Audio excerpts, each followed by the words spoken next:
Hello, it's Rachel Haskins with Ideally Crazy today, and I have another special guest with me, Miss Ashley Willis. Miss Ashley Willis is, I'm going to call her Ashley. I tell you, if I know these people, I call them by their name. I know Ashley from church. Her lovely family, they came to us from St. Louis, am I correct? Mm-hmm. She's married. She has a daughter and a husband. I should have started first with a husband and a daughter. But she's a family woman. She gave Israel her first job. Israel was working at a daycare. So her husband is like a son to my mother, honey. My mama's crazy about him. They She's love crazy about each Ashley. other. You They hear love me? each other. That's how my mama is. And Ashley and I have a really good relationship too. But Ashley has always been sweet and kind and just, one of them people that, if she can encourage you, she'll encourage you. If she can help you, she'll help you. But she'll never be in no mess. So, that's my type of person. That's true. I was more than happy to bring Miss Ashley on today. And so I'll let her tell you a little bit about herself. Well, just a little bit about me. I think Rachel did a good job with saying everything. So I'm a mom, I'm a wife, I own a business, I'm a mother to two beautiful girls. So yes. Willis and Cassidy, an 8-year-old and a 14-year-old. I've been married for 10 years. So literally this weekend would be 10 years. Oh, congratulations. Yes. And a few years ago, we've been together, longer together than we have been apart. So we grew up together. So that's it. That's very simple life. Good. Y'all know I don't take no time. I jump right into my questions. So let's start. Childhood roots. What was your childhood like, and do you see pieces of it reflected in how you lead and care for children today? For sure. So my childhood, I would say simply that I grew up in a single family household, just a single mom of 5 children. So there was 3 girls and 2 boys. I am the oldest girl. Okay. I grew up in the inner city, so I would not say the projects, but definitely project behavior. Okay. I always say that, but it has shaped me to be who I am today, and it has definitely built my hustle. So I am not ashamed of that at all. My mom, she was a workaholic, still is a workaholic to this day. So she was out of the house a lot, and I was home with my siblings, helping raise my siblings. So home alone a lot, and that was my childhood. And that definitely translates to my motherhood today. So I'm just like my mom. I'm a workaholic. I'm a very hard worker. And my daughters have to experience a lot of what I experienced, being home while mom was out working, getting it for her family. So I love to hear that. Thank you. Ashley and I was talking a little bit before we start recording, and we were talking about, the purpose of Ideally Crazy, and it's just people telling our stories and making it relatable. I always say the main goal of Ideally Crazy is for everyone to encourage everyone to see themselves through God's eyes. And how does God see you? He said that you were wonderfully made. And so I bring people on the show because these are people who have literally, some people think faith means just what they believe. Faith starts at a belief system. But after that, it's a work, it's a walk. And so everyone I bring on my show is somebody who has stepped out on faith. I love that many of us have similar backgrounds. One thing I can find is commonality in many relationships with my guests. I grew up, I would say, in the urban community. But what I like about it is that key word is community. I walked to my bus stop and I walked back and I felt safe. I knew my neighbors knew me, and it was the street that I lived on was very peaceful. So, and it definitely shaped my sense of how I deal with anybody and anything. In positions of leadership, I like to form a sense of community. Like I said, my last job today with my family, I'm already meeting people at my new job that I work at, and exchanging numbers and getting to know people. So I like to build. I move around a lot. I do a lot of different things, but I like to build a sense of community. So I would say that my background and even my church background I always call them my church family because I was with them more than I was with my own blood. So they're literally my family. But shaped my sense of community and support, and just understanding how families work, the good, bad, and the ugly. And just how we lift each other up, because there's always more love. People always like to focus on certain things, but we would not exist and we would not make it as far as we did if there wasn't more love than there was anything else. Yes. So I'm gonna move on to our next question. What inspired you to start a daycare? Was it a practical need, a passion, or maybe a mix of both? I would definitely say it was a mixture of both. Okay. So I worked in early childhood. So when I first moved to Louisville, so I'm from St. Louis, like you said, and when I first moved to Louisville, I was pursuing a degree in early childhood. That was the first degree that I pursued, that I did obtain later as an adult. But it's a mixture of both. So I was 19 years old when I first knew. When the first idea came to my head, I was 19 years old. It wasn't until I was 24 that I actually went and executed the idea. But the idea, I know the exact moment the idea came to me when I was 19. When I was 24, I had my daughter, and I went and I looked for centers and I looked for places that I could take her while I worked. I was working in risk management at the time, and nothing was up to par. Nothing was of quality, and not only that, I felt like I had to go away from the area that I worked in, which was an inner city neighborhood, away from the area that I worked in order to find good quality care, and that just did not sit right with me. But I knew what was missing. When I looked at the center, I said, this would be good, but it's missing this. I knew like I could put my finger on the things that would make this better, and that has always been my mindset with anything I'm involved in. And I said, I want to open my own. I had the experience. I worked in early childhood. I already had a degree in early childhood. It was a no-brainer for me. So okay, that's beautiful. Listening to you, I heard you say one that the seed was planted at 19. So the first idea of it was at 19. So realizing, to my viewers and listeners, sometimes you'll hear something, and I tell you guys that the Ideally Crazy. It first started off during COVID as Holistic Living Girls Guide. I took several years of a break, but that seed was still planted. I still wanted to come back. It doesn't go away. It's a longing, and that's a lot of times when you know your calling from God, like what you're supposed to be doing. And I'm not going to lie, sometimes you don't even understand it. Did you understand it completely at first? I did not. So even though I had the idea at 19, like you said, 19 is a baby. You don't realize it when you're 19, but 19 is a baby. You're still so young. And I did not think it was something that was attainable at 19. It seemed like it was so far gone. It was such a big dream that I didn't even I couldn't even comprehend trying to tackle it. But I'm so happy that it did not happen until after I had my daughter, because the experience of being a mother, I could not relate to my parents the way that I do now had I did that at 19. But like you said, the longing, it never went away. It goes away. Even though I did things that I enjoyed, which is so important when you're striving for that dream and you're chasing that dream, to still find things that you enjoy throughout the process so you can enjoy that journey while you're building. It never went away. So. Absolutely. I completely agree. One of the things you said too was that how you did things while you were waiting on that dream to come to fruition, and you enjoyed those things. And that's one of my things. I always tell you guys, my baseline is happy and bubbly. So I don't care what I'm doing. Even when I'm not exactly where I want to be at every stage, I tell the Lord, I know that this is the season of my life, and it's happening right on time. You're not running late. You're not going to be too early. God's going to give it to you right on time. And he's using those things to build and grow you and mold you to be able to handle what he's going to give over to you.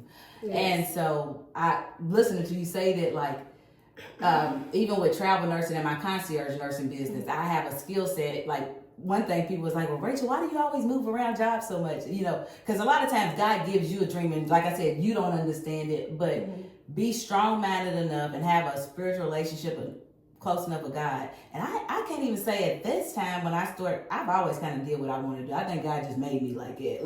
I can't worry about it. I'm gonna do what I want to do. I follow even with working. Yeah. For others. Yes. Even with working for others. And when I say I'm going to do what I want to do, I respect rules and policies, but I mean like how sometimes my family would be like, why are you moving around so much? Why are you doing this? When I first went to nursing school, and I went to nursing school like 8 hours a day. So it was basically a full-time job. And I had a son already. And I had an apartment that I had to pay regular rent on. Like it was income-based, nothing. And I didn't have a job at that time. And my daddy was like, well, how are you going to pay for that? I was like, I don't know. I said, but it's going to work out. I'm doing something good. And so sometimes people, they can, he meant me good. He was like, I don't know. I was like, I'm doing it. You know what I'm saying? Mm-hmm. So when I say like, I'm going to do what I want to do, sometimes it don't make sense, but a lot of times that's what faith looks like. God is not he's not giving you every detail, but there's something he puts it down on the inside of you.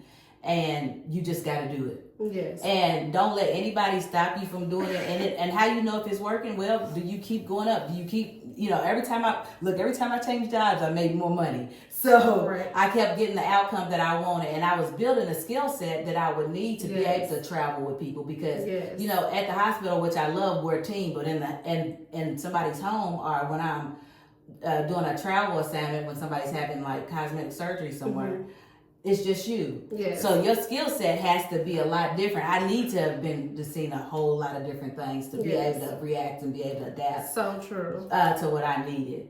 And another thing that you said that I really, really loved is just that how it was like, I'm sorry, I lost my point there, but I want to build more on being content where you're at. And being content doesn't mean like, okay, I'm just going to stay here. But being mean, nasty, and being negative is not going to get you to that next level. Being happy in what you do, because you can't even receive while you're in that spirit. The spirit of gratitude. God, thank you for where I'm at, because I know whatever you've given me right now is meant to build me. And so I love hearing you say that, because some people don't, they be like, I hated it all the way till I got to here, but I always say, Lord, I know you're going to do it, but I want to enjoy the journey. Because, what if he doesn't do it to here? You going to spend all that time being miserable? Or are you going to enjoy the journey? And I'm going to enjoy the journey. It's going, life is too short to have, I'm not going to let a week go by where I'm going to talk about I'm depressed. I don't even let a day go by. A lot of times when I'm having kids, I would be like, okay, I got to have this much time to pattern, then I'm going to put this smile on. And it's so crazy. Like when they say that like happiness is a choice, because it absolutely is. I decide, I force that smile, I pray, and I go on. Guess what? I'm laughing, kikiing with my kids or whoever else, because it's a choice. And God always wants for you to choose happiness. It doesn't mean that every point of your life is going to be laughing and giggles, but it should always be a point of divine joy, which is a joy that comes from God. So, look, I done talked about that. We're going to move on. I'm very passionate about those things. And just so much because I know these are things that Ideally Crazy also comes from me bringing guests on and us sharing with it, because these are things that I would have wanted to hear in my time. And I want to be, in my time, in my journey. And my journey hasn't ended. But these are, as I help you guys, I help myself. So they're constant reminders. Every time I empower somebody else, I'm empowered. You know what I'm saying? And that's what your story and your testimony was meant to do, to help build not only yourself but each other. And so this is really like church stuff. It's like a testimony. It's people coming on telling their testimonies. Yes, and like you said, the skill set. Had I not had those other roles prior to owning my own center, I would never be successful at owning a center. So I wasn't always in the place and at the spot of, I'm just going to enjoy the journey, and I'm really going to. I wasn't always there when I was building, and it took me 5 years to build my center. I was not there. I was like, I want to get it over with. But the lessons that I learned, and like I said, the roles that came before that is why I'm able to be successful now. Had I never worked in risk and understood the investigative side to an injury, or to someone who is harming themselves, or someone who is harming others, I could never be successful in my role. Absolutely. Had I never worked at a center under someone else, I would never know the impact that I have as a teacher fully, or understand classroom control to be able to pass that down to my teachers. So you just made a great point. sounds like God was perfecting your gift. Yeah. And that's what he's doing in our season. Like she said, do I pout and stuff like that? You better believe it.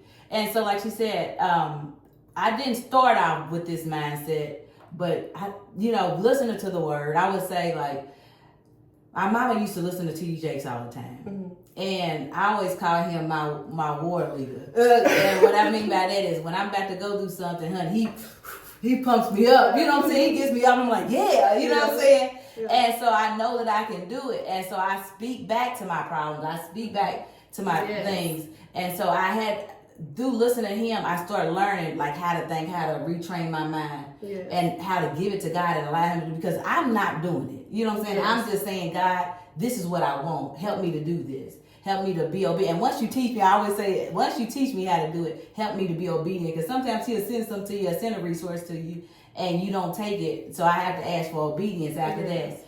And so just always remembering that, what the Bible said, that life and death is in the power of the tongue. So I always tell my parents, I'm like, if you can control life and death, what else can you control? Because, both of them are final. You know what I'm saying? Yes. And so if you control that, then you can definitely control other things. But just retraining your mind. What are you listening to? What are you talking about? The people around you. What are their conversations? I would say that I don't have any friends that we get on the phone and talk about people. When we get on the phone, we talking about what we want to do, and I love our conversations. I was talking about where we want to go, these kids or something like that. Mm-hmm. But even with that, we don't sit on the phone and dog our kids. We might mention something that happened with them, but you know what I'm saying? Not even that, because everything ain't everybody's business. So learn how to have some house business. I always try to give y'all little gems about that. You don't have to tell everything about everything that's going on in your house, nor should you, because remember, home is a safe place. And it can't be safe if everything is going out. And your children learn. And like she said, she's a workaholic because she watched her mom work a lot. I believe in going after things I love because I watched both of my parents go after it. Yes. So your children watch what you do more than what you say. So just showing them how to communicate what we're communicating about. And building a safe place, because I want to produce other adults that do that, and they they're gonna learn about what's their environment. It's almost impossible for your environment not to affect the person that you are and the person that you're becoming. Now, do you have to stay where you are? Absolutely not. But does it affect you? Absolutely. And so we just use the good and the bad, and we ask God to, because He already said He's gonna work it in our favor, and we believe Him to do that, and we walk in it. Yes. So we'll go to the next question. As an entrepreneur, this conversation is fun. When I tell you I love interviewing. As an entrepreneur, wife, and mother, what does balance look like for you? Or is balance a myth? Here's my thing about balance. I am a true believer that you can have anything and everything. I believe that. You can have the health. You can have the faith. You can have the husband, you can have the kids, you can have the job and the business. You can have everything that you want to have. I believe that. But just know when you're trying to achieve balance, you're always failing in one area. So for me, I'm involved in so many different things, and my interests are in so many different things. That's one of the wonderful things about me, is because I'm interested in so many different things and I'm doing so much. Well, I might be doing, if the center's doing really well, I might not be doing so good at home.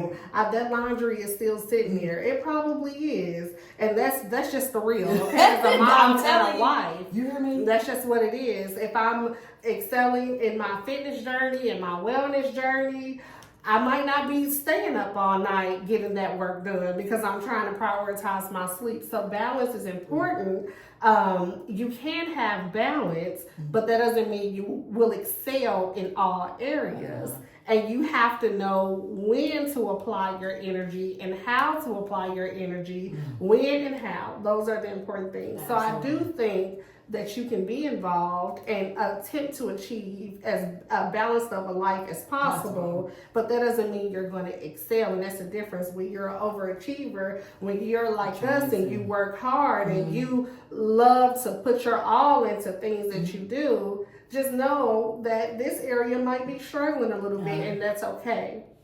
I love that. that was a true. That's what I love about this. True and honest answers, because you can't help with somebody from a lie, and she's telling you what it looks like in her life. So if you reflect in your life and see things where everything's not a 10, that's normal. So yes. When I say ideally crazy, that's normal, and that's your ideally crazy. Like that's the kind of crazy you want to be. That's what you need in your life, and that balancing it all is just accepting that one, I'm gonna need grace, I'm gonna need mercy, so I'm gonna give grace and mercy. Yes. I do believe that you can have it all. I absolutely believe that, because that's the God we serve. You know what I mean? I believe that. If the weight gets too carried, I always say, if the weight gets too carried, I always check myself. I'm like, if I'm stressed out, that means I'm trying to do too much. So Lord, show me what I need to give to you. Show me where I need to pull back. Like you said, which area do I need to pull back in? And refocus it on something else. Because obviously, if the weight's getting heavy, I'm trying to carry too much, and I'm not giving enough of it to you. And just thanking God that it's already done.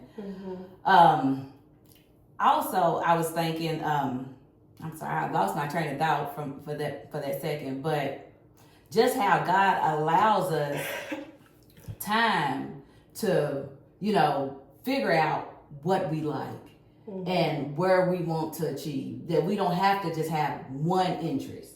A lot of times we believe that you can only be good at one thing. You can only do one thing. But no, you have a lot of interest because you probably have a lot of gifts and talents in those areas. And anything that you can do that can help others, and if you're willing to do, God will bless you in it, because that's what He wants. He wants you to do something that will help somebody else. Right. And so I really thank God about that. Because sometimes painting a picture where it's realistic for people to see and understand what life really looks like when you're stepping out on faith, when you're doing things, when you're breaking generational curses. Because when you're breaking generational curses, basically what you're saying is you're traveling uncharted territory. So a lot of times you're the first person in your family to do this. It always starts with a belief, and the way that you think. And we always say that we're supposed to stand on our ancestors' backs, our parents and stuff like that, but we don't just stay there. Each generation, in my opinion, is supposed to do better than the next. And it always states, if you do everything just like they did it, then where does the change come? And so accepting yourself, giving yourself, allowing yourself to have mercy, giving yourself grace and mercy, which is something I had to learn how to do. I'm really hard on myself about certain things. Same, me too. And I, for instance, the last thing was, y'all know I've been on my little diet journey. I want to lose about 20 pounds. And so while I was trying to lose the 20 pounds, like the week before I gained like 3. And so I was like, I don't know, honey. I was like, I'm not going back. That's what I told myself, I'm not going back. And so I tightened up so tight that this week, I lost 5 pounds. So I said, that's not realistic to keep doing it that way. But you pull the reins in, and just, I'm real, I give myself grace, but you got to know when you got to be responsible about things too. And so just learning, I'm still, as an adult, learning the balance. Like, are you being too hard on yourself in this area? Are you showing yourself enough grace? So I want to make sure, if you don't get nothing else out of this podcast from me, show yourself grace. Yes, that's one of the things in business that I struggle with right now, because I do feel like I extend grace to everyone around me, and I'm forgiving to everyone around me, but I'm so hard on myself, and I'm learning to not be that way. You're going to make mistakes. You're going to make mistakes. It'll never be the same as yesterday. So that's my current lesson, literally my current lesson. So I love it. You say that stuff be right on target. And I was, I think, what you saying, like, you show others a lot of grace. I am very forgiving. And it's to a fault. To a fault. And I'll cut you off if you it don't mean I ain't forgave you. Even if it went to the second time, like for me, like I knew the first time. We have wisdom. I knew the first time, and I gave you a second chance. And I gave you a second chance. That's to a fault for me. So absolutely. Yes. And so, but a lot of times I like to give people so much grace because I know how hard I am on myself. Mm-hmm. So I always say that, one thing I always say, when you see people that are really mean and nasty and stuff like that, those are not people that really love themselves. People that love themselves and accept themselves, they can show you some grace because they, we're training ourselves to even be able to do that with ourselves. We're learning, and we're learning. So it's not that you've learned. Life is an ongoing process. Every part of it is an ongoing process. And so just asking God for the capacity, if you don't have the capacity and you want it, I always talk about how busy I am. I stopped talking about how tired I was. I was like, Lord, give me strength. Yes. I don't need to talk about how tired I am. That's not going to do me good. What I need in this moment, what I need in this time is strength, because I ain't willing to let none of it go. I want all of it. All of it's going to bless me. So just asking God, Lord, if I don't have the capacity, I know that together we do. Right. So, and whatever that's too much for me, send the people that I need to help me. You hear me? Mm-hmm. So let's see. What decision in your journey felt a little crazy at the time, but turned out to be a breakthrough?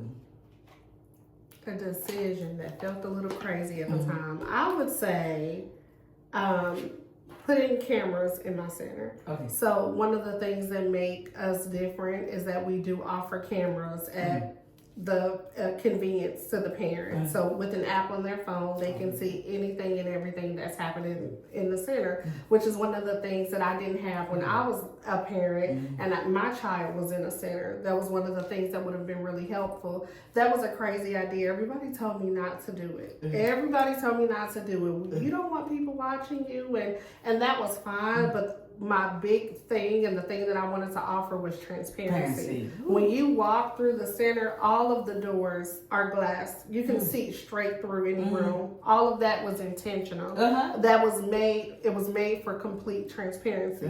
There's nothing to hide. There's not one person here that you would ever have to question because you can see it. You have access to it all. So that was a crazy decision that I made that definitely later paid off. When we first opened, I had, in a matter of 3 months, we had 20 children, which is sort of kind of unheard of, and especially in the area that we serve. Typically, maybe 1 to 2 a month or similar to that, but we were at about 5 or 6 children, new children every month, and one of my biggest selling points was the fact that we offered cameras to our parents. So there's a couple of points. The first point I want to talk about, and I think this is what I want to say. I've noticed how you found a need.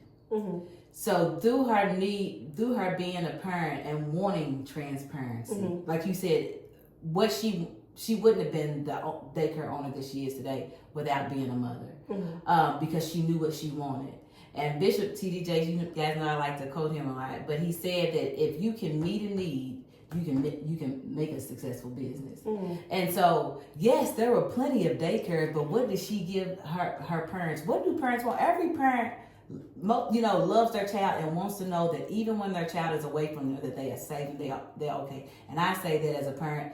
Israel she went to daycare to socialize. Tez didn't go to daycare till he was 4. But one of the things I was so scared of is not knowing what was going on with them. I knew that, Tez was skin to skin baby, for the longest time. I could not play him. I used to have to sleep with him on my chest. I wasn't nobody gonna sleep. Oh Lord, that's a no-no to all the parents. Do not do that. Yes.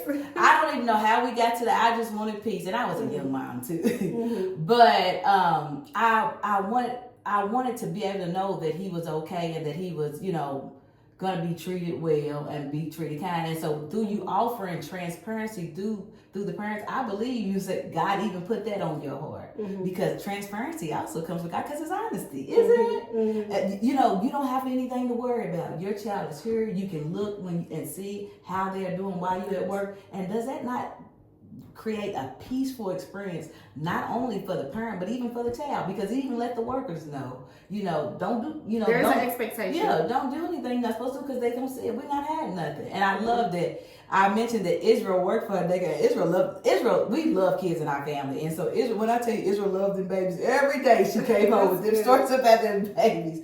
So Israel worked in that daycare, but that makes me even feel, because that was her first little job. That's my baby, so that even makes me feel good, even knowing that everything is going to be okay. And by meeting the need, not only did you exceed your expectation of what a business should start off looking like, yes, but it was abundant. You know what I'm saying? Yes, and that's what people said. Wait, get your footing first, basically, and then offer that. But it was so important to me to offer it in the beginning, and we were very intentional about the area that we went into. So I was intentional about who I wanted to serve. Our center is very diverse. All the students are diverse. All the staff is diverse, and that was intentional. I knew the community that I was going into was a very diverse community, and that wasn't.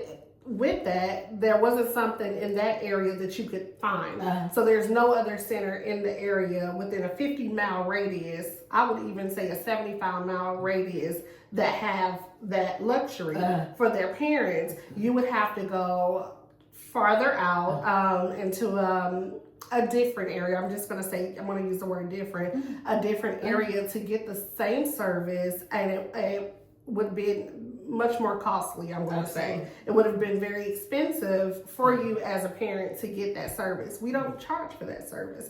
So we don't add an additional fee on. Our tuition is made exactly what it's for the business, to make sure that we are able to pay employees adequately, so that we are able to have the upkeep of the center. That's what our tuition goes to. It doesn't go to luxuries like the cameras. Those are just perks for our parents. So absolutely, I love hearing it. And what the key word that you kept saying that stuck out to me: intentional. Be intentional in what you do. Well, start off, but it's always one of the prayers I pray every day. Like when I wake up, God, I thank you for renewing my heart. So, and one reason I ask God to renew my heart and my mind is so that even my intentions are good. Because sometimes you don't know when you work out yourself, but being intentional allows you to create a plan that will work, a strategic plan that will work. And so by being intentional in, the area that you chose, it ain't just luck. These are the works that she did. Her intention led to these works being done. She chose an area where her service had been, it wasn't offered in that area. So there was a need, Yes. And so with her meeting a need, here we are today. Yes. And we've been talking about the daycare, but what is the name of the day? Do you mind answering that? No, okay. I don't mind at all. It's Honor Christian Academy. We are on the southeast end of Louisville. So we are a medium-sized center. We're very straightforward, very family-like. We have great reviews and great feedback from our families and our parents, and we're a little family. So check us out. How do you see your daycare shaping not just children's lives, but also the families you work with? The families that I work with. When I say families, the families that you serve. Serve. No, it's okay. I definitely understood the question. I say all the time, we're like a family. So I know not only the children that attend our center, but the older sisters and brothers that go to school. We are truly a family. I just want to say, with children and the many different families you come into contact with, I want to be cautious and say there are times where you might come into things that are not the best, things you wouldn't consider going into business, right? So for example, I'm just treading lightly. For example, we were able as a center to uncover abuse that was happening at home. So when you talk about impacting the families and serving the community, you know these children, you get to know these children, you get to know their lives, you get to know the people that's attached to them, and you're able to identify things. And so when you talk about the impact on a family and how your business, how it affects the relationships and the people that you serve, that's an example of that. The fact that we were able to uncover something so major because we were diligent and we were watchful and we observed. And then when you talk about the community, I'll bring up one thing. We partnered with JCPS. So we actually this year, for the first time, we're doing something called Project Christmas. And we are completely funding all of the Christmas gifts for one family. We actually chose the school Minor Daniels. So that's actually an alternative school in the JCPS school district. And even that was intentional. And one of the things that I wanted to do, even with going into business for myself, was to give back to the community. And so that's, if you're building relationships and affecting the community, is very important to me. Maintaining our grounds, even in the small things like maintaining your grounds. The neighbors can look like this, but we're going to look like this. So everything that I do, like you said earlier, I am intentional about giving back and keeping up with the things that were given to me by God. Absolutely. That's so beautiful. It really is.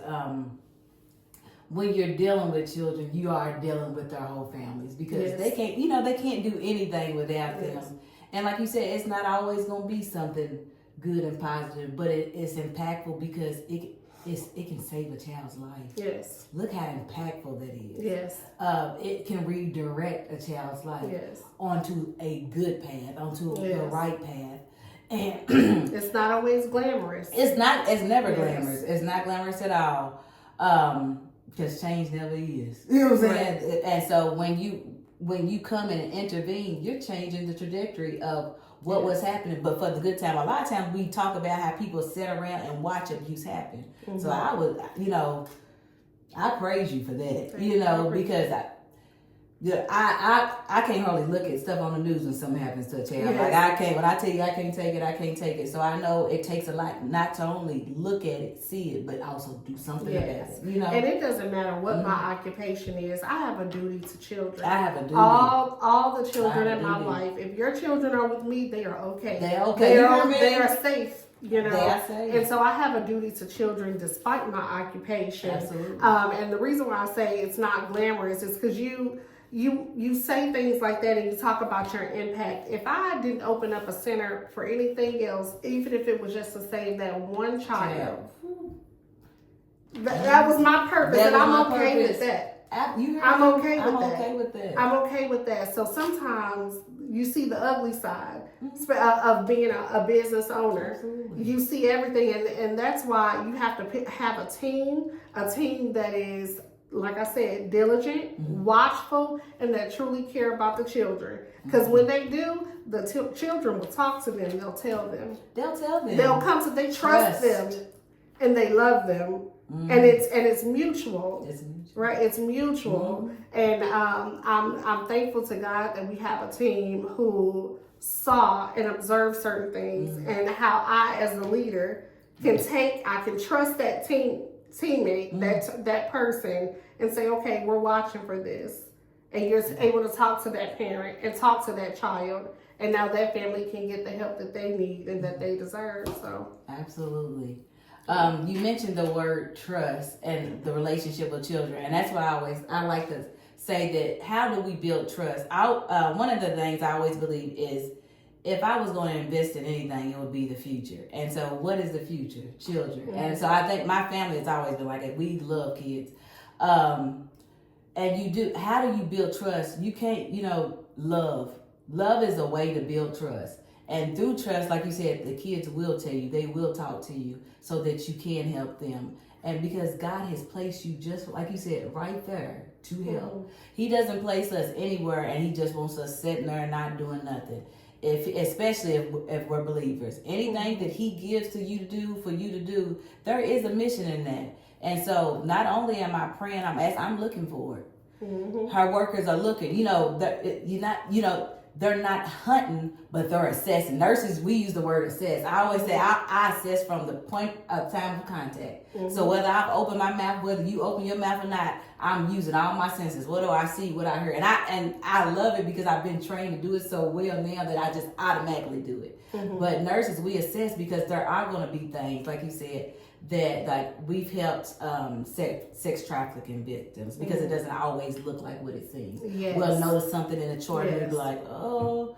And so building a relationship with those people. So it's important that you don't go in your jobs being mean and nasty, that you're showing love, that you know, when I tell, one thing about me is if I tell you I'm going to come back and give you some information, I'm going to come back and do something, even if I have to come back and tell you I need a little bit more time, I'm coming back. You know what I'm saying? Mm-hmm. Because that builds trust. And through trust, I can get you to open up. And sometimes only through someone trusting you can you help them. Mm-hmm. Because you can't pry the information out of. People have to feel safe enough to tell it. Yes. So I work with an adult population, but I definitely understand the relationship aspect of trust in any relationship, especially with children.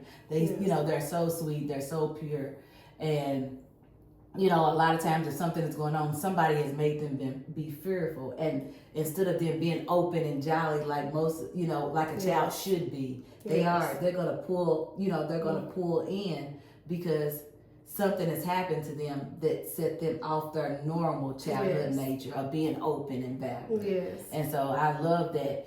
Even though something tried to break that, you build that trust and you use that love and you get in there and you're able to build a relationship where they can still open up. And the fact that even to this day, we still see that child, love that child, absolutely, know that family. Mm-hmm. And like you said, God will lead you and direct you when things like that come up. Mm-hmm.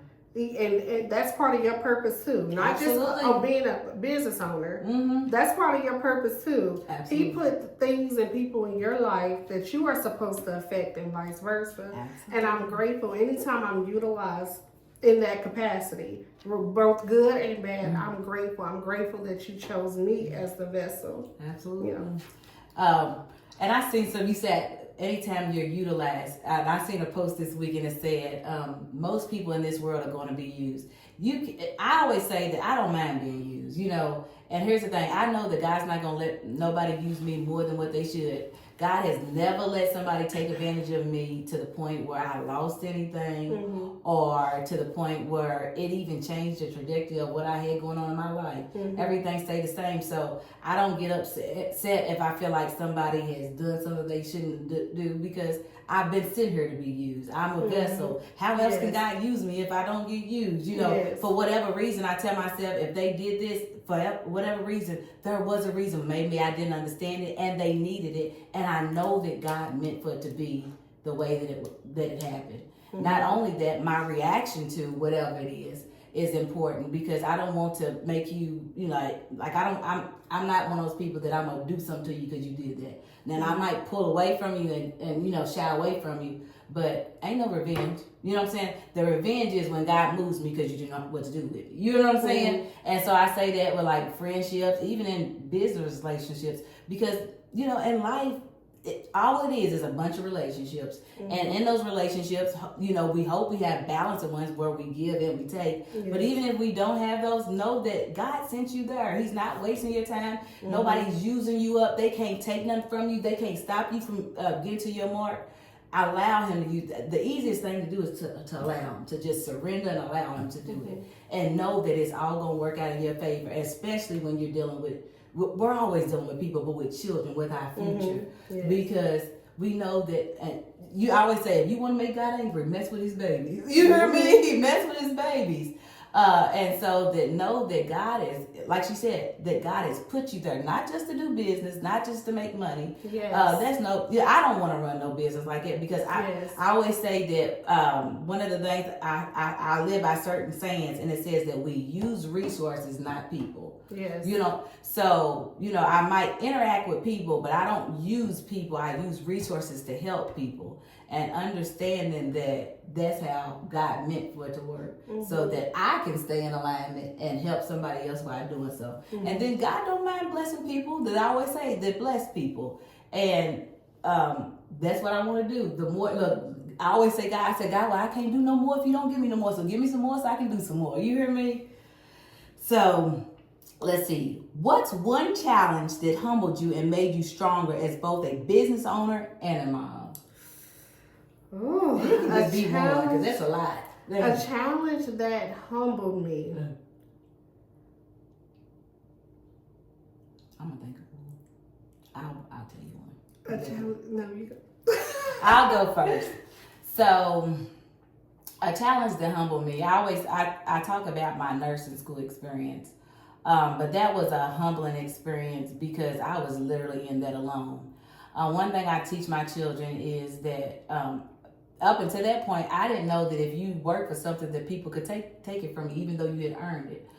But I had earned a grade and didn't get it. So all this time, you walk around like, oh, but really seeing like what a lot of my ancestors went through when they would literally earn things and have them taken away from them. That was a very humbling experience because, thank God my ancestors have gotten us to the point where we do have all the freedoms that we have. But even though we had moved that far in nursing school, I had literally earned a grade, and my teacher was doing her best not to pass me. And I knew what my grades were because I kept all my papers and stuff like that. And, it would print out, and I did the research and stuff like that. Like, how you add it up and do all that. My best friend at the time worked with an engineer. She called him her work at.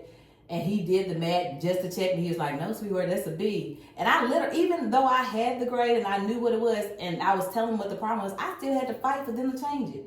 So you can be right. And when people are intentional about doing wrong, that's what they're going to do. But when I tell you that God won't allow it, because what the devil don't like, a lot of times people say, keep things a secret. I'm not really big on secrets because most of the times, things that are not said are things that need to be said.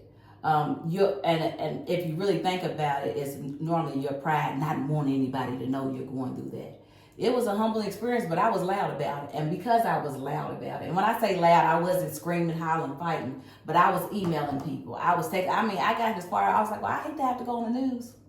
I hate to have to do it. And y'all know me, I would have done it. Because I don't bluff. If I say, that's another saying. I said, if I tell you I'm going to do it with the help of God, you can believe it like you believe in Jesus. So they, and I had constantly, because every time I told them I was going to take another step, I took another step. So they know I wasn't playing. But when there's different ways to be loud and, learning how to fight. And so it was a very humbling experience because I didn't think it could happen to me. And so when it did that was one thing they did. It was one thing after another. I think I started the program with about 32 students. We graduated with about 16 of those. And I think of that 16 students, of 32, we had four black women that were passed in the class. No, they didn't pass. That's how we started with it. When we got done, only two of us passed, myself and somebody else. But they was literally trying to weed us out. And when I say by any means necessary, they meant by any means necessary. So I do like to talk about racist issues at times because I want you to know that you're not alone. I want you to know that, yes, it is still happening. But I prayed and I fought. You know what I'm saying? I am a fighter. I always tell you that my favorite Bible character was David. And so one thing I always say is, Lord, should I go up? Which means, should I fight for it? Are you going to fight? Are you going to fight or am I going to fight? You said, because there's some people think God always does the fight. He always fights with you. But there's some things that you can do. He gave you 2 hands, 2 feet, and a brain. So there's certain actions that you're going to have to do to get the things that you want. Or you won't be able to keep them in the first place. But just realizing that, yes, it can happen to me. It did happen to me. If it happens to you, say something and fight. Reach out. Go through your protocol. And eventually they did take care of it. And here's the thing. I had to fight, and I had to fight fast because we only had 1 week break in between there. So between that means that if we had to start it over before they changed that grade, I would have been a whole class behind, which is almost like being a whole semester behind. Yeah. So I was urgent in my fight. But it was a very humbling experience because you feel powerless. What do you do when somebody's taking something? I did what was in my power to do, which means I studied. I did the work, and I still didn't get it. Yes. So faith, and then doing what else I knew to do, which was fight. Yes. You said which was fight. Which was fight. I can't think of one specific challenging experience, but I will say, as it pertains to women in business, building a business in itself is a humbling experience. I think back now, and I just think about where we are now. But there was a time where me and my husband, when we were building our business, it took us 5 years. That's from the time that we bought our building, right? We searched for a building a full year before we found the building that we wanted, right? So we're at 6 years at this point. So 6 full years from the time of execution to the time of opening. 6 full years. And that was during COVID. So we had some COVID in there as well towards the end of that. And but building a business is a very humbling experience. People were not there when we had to choose between paying the mortgage to the building and paying the rent to where we live. People were not there, right? People were not there when we went from 2 cars to 1 car because we need to downsize, we need to save. Right? People were not there when my daughter was 1 and she was 2, and we said, she ain't gonna remember this Christmas. And we didn't do Christmas presents because we were saving. We were saving for my dream, not our dream, because that's a whole other topic in itself, for my dream. And so opening a business is a very humbling experience. My daughters, before we even opened the doors, my daughters was sweeping the floor, picking up trash, doing this, doing that. So they literally watched it from the ground up or from purchase up. It's a very humbling experience when you have to pick between necessities. I didn't buy a pair of shoes for 2 years. You hear me? I didn't buy a pair of shoes for 2 years when we were doing this. I worked 3 jobs. Before, literally, the week before we opened our doors, I was working 3 jobs. 3. Just to maintain. Right? When we got extra funds and we had extra money, we couldn't blow it. We couldn't go out and buy the latest and the greatest. We had to save, we had to stick, and that's a very humbling and sacrificing experience. And so I just want to urge your viewers, when you are reaching for something and aiming for your goal, we're not competing. No. We're not competing with everybody else out there. Just worry about you and your goal and what you want to do until you see it to the end. Sacrifice now to get what you want later. We don't have to have the latest and the greatest. We don't have to have that.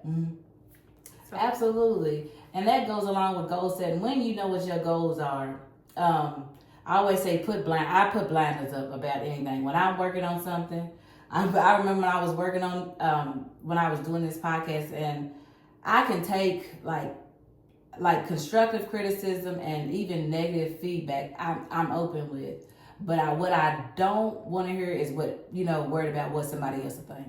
Because when I tell you I could care less, I'm talking about it ain't even a pass and go. Yes. And I think one thing I like about my dad, is that's one thing he'll say to me. He keeps it real simple. He be like, ain't nobody sending them, they ain't paying for nothing.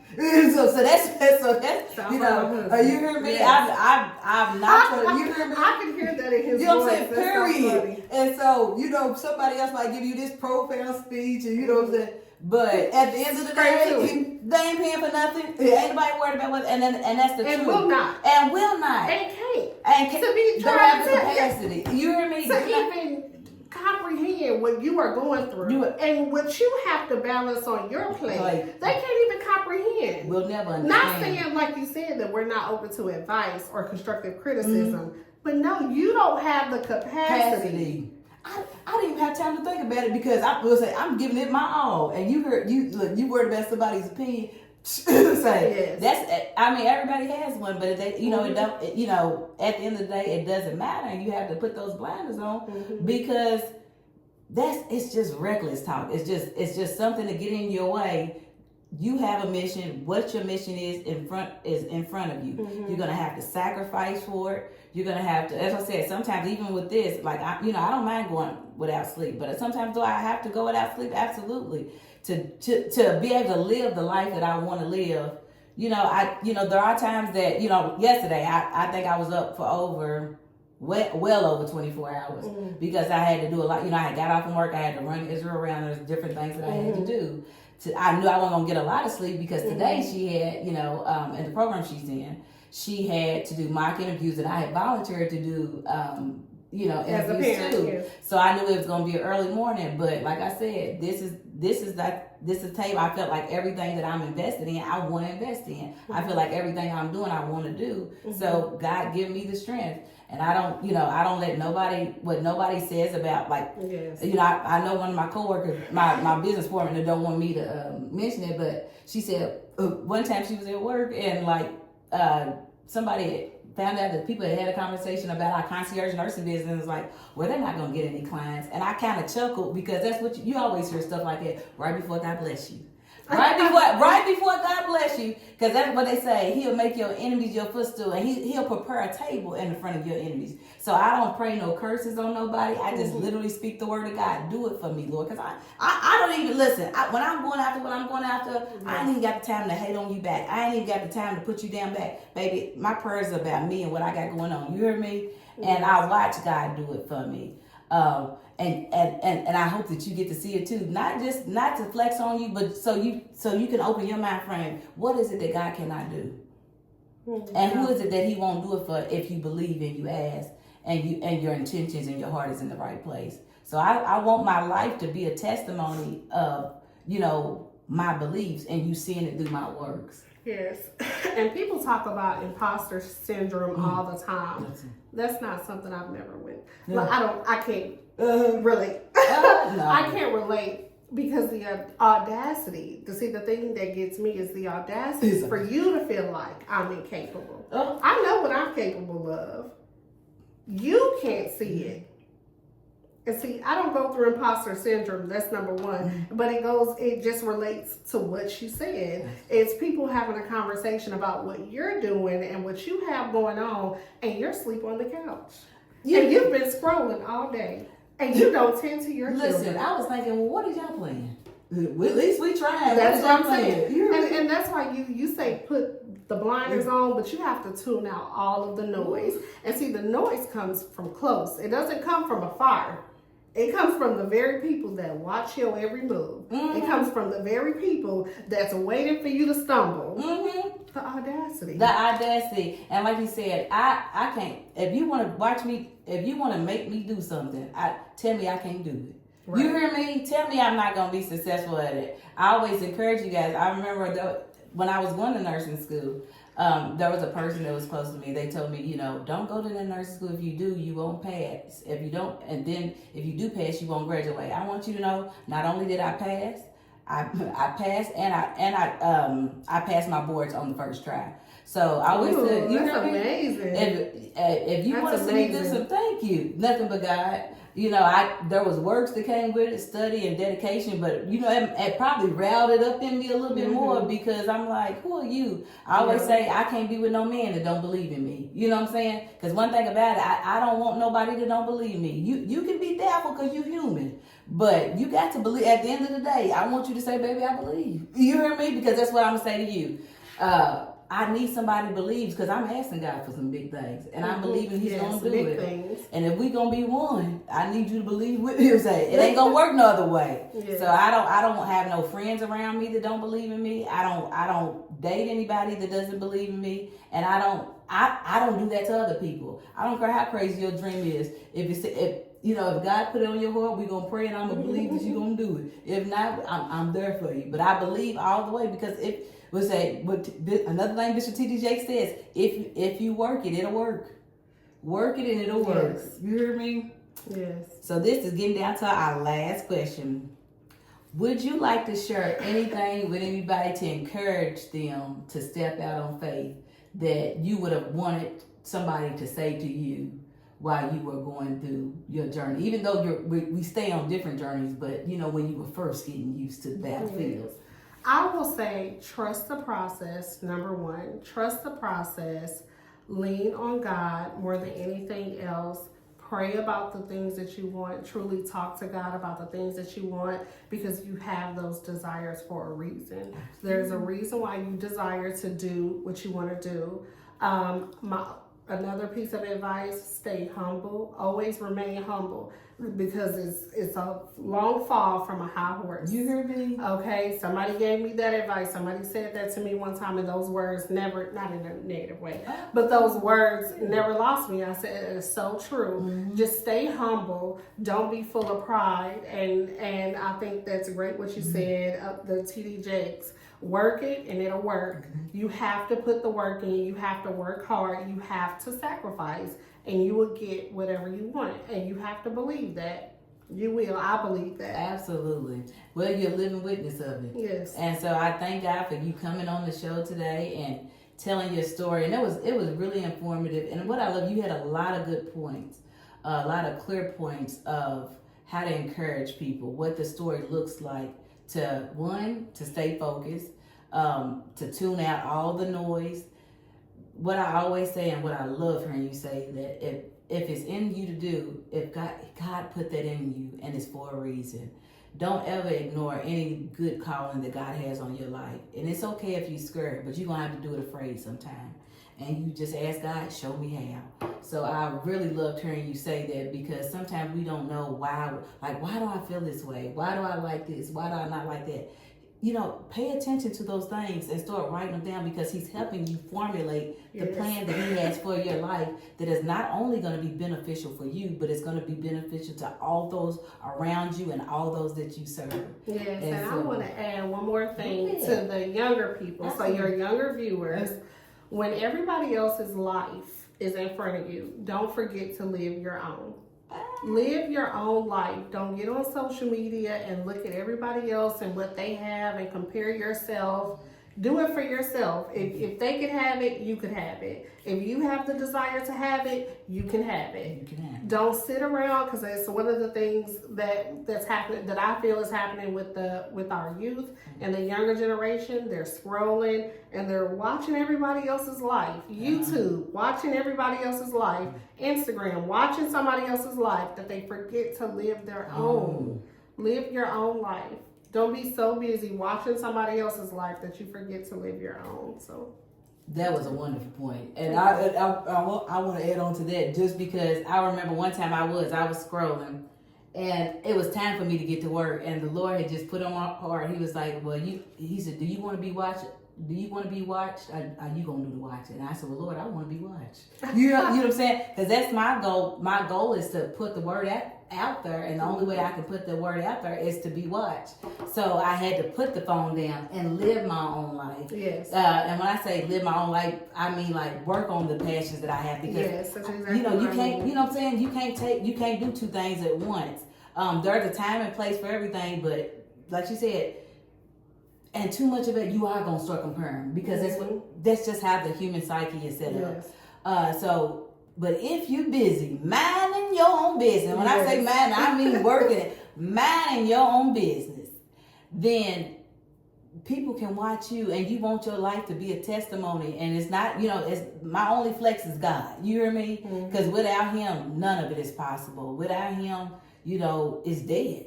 And so I always there's nothing, I always tell you guys, there's nothing that I'm going to do. There's never a stage that I'm going to be on. There's never a room that I'm going to be in that I'm not going to mention God. And I don't do that to bash it or force it down your throats. I'm just telling you how things have worked out in my life. I'm just telling you where I built my foundation. And if you want to, I would certainly suggest that what we say in church, if you tried everything else, try Jesus. And so that's what this whole podcast is about. Thank you so much for coming on. Thank you for your wise words and sharing them with others. We're going to be on the lookout and for whatever new you have coming up, but I want you to mention your daycare one more time. It's Honor Christian Academy in the southeast end of Louisville. And then I'll also add, at the beginning of the year, I launched a nonprofit. It's called Girl on Call. Girl on Call. So just be on the lookout for Girl on Call. Do you want to? I don't want to push. Do you want to tell a little bit about it? Just a little bit. So Girl on Call is my passion project. It is an organization that is helping adolescent and teenage girls. What we're seeing in social media, the things that we're seeing online, is young women fighting each other, and we can be together. We don't have to fight each other, and we don't have to fight for entertainment. That will never be the reason to fight. So we are partnering with the school district, and we are launching an after-school program. To a small program. It's a girls only program, and like I said, it's my passion project, so just be on the lookout. I love it. I will definitely be on the lookout, and y'all know I'm gonna be posting it whenever, when she does do it, because a lot of times don't focus on what's going away, because God's got people steady brains. So a lot of these programs are being shut down for children and stuff like that, but God is still bringing people like Miss Ashley in to start programs because they're still in need. And these, like you said, these girls, the girls almost fight more than the boys. And I believe they do. And someone has to step in, because it's too much. It's too much. And see, the thing is, we are glamorizing it. When you look at the most watched TV show on certain Netflix, on certain networks, and you have young Black women specifically fighting each other for nothing. And our young people are digesting this. Our young women, they think that is the way to settle a dispute. And it is not. And we have to have... we have to raise a generation who knows how to handle themselves on all levels.